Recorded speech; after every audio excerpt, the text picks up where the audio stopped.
कहानी। लेखक विलियम सरोयान। पुनः कथन।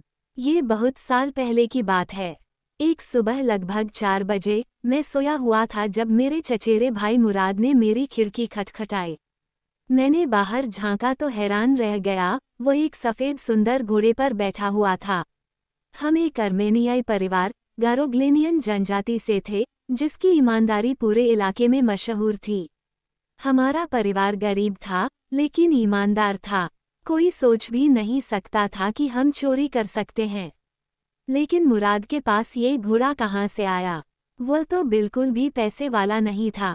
फिर भी वह शांति से घोड़े की पीठ पर बैठा था जैसे यह उसका हो। अगर घुड़सवारी करनी है तो खिड़की से बाहर कूदो, मुराद ने कहा। मैं कूद पड़ा। उस समय ये सोचने का मन ही नहीं हुआ कि यह गलत है। हम दोनों ने सुबह की ठंडी हवा में घोड़े की सवारी की, हंसते चिल्लाते जैसे हम आज़ाद पंछी हों। मुराद का रहस्य। मुराद इस घोड़े को 1 महीने से एक पुराने बगीचे में छुपाकर रखे हुए था। हर सुबह वह अकेले सवारी करता। अब मैं भी उसके साथ जुड़ गया था। मैंने कई बार गिरकर घोड़ा चलाना सीखा, लेकिन मुराद तो जैसे घोड़े के साथ पैदा हुआ था।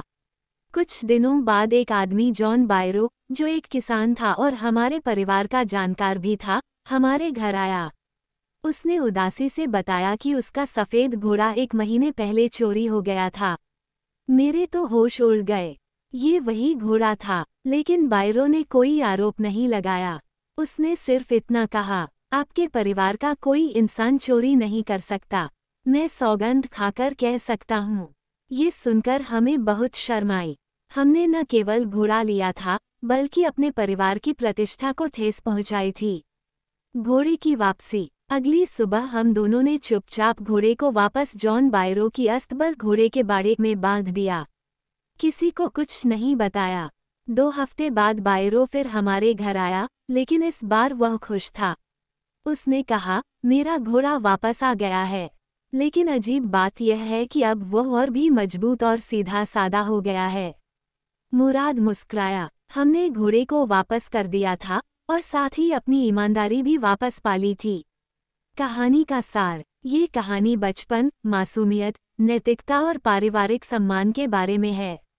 मुराद और आराम दोनों अपने दिल की बात सुनते हैं, लेकिन अंत में वे समझ जाते हैं कि सच्चा सम्मान ईमानदारी में होता है।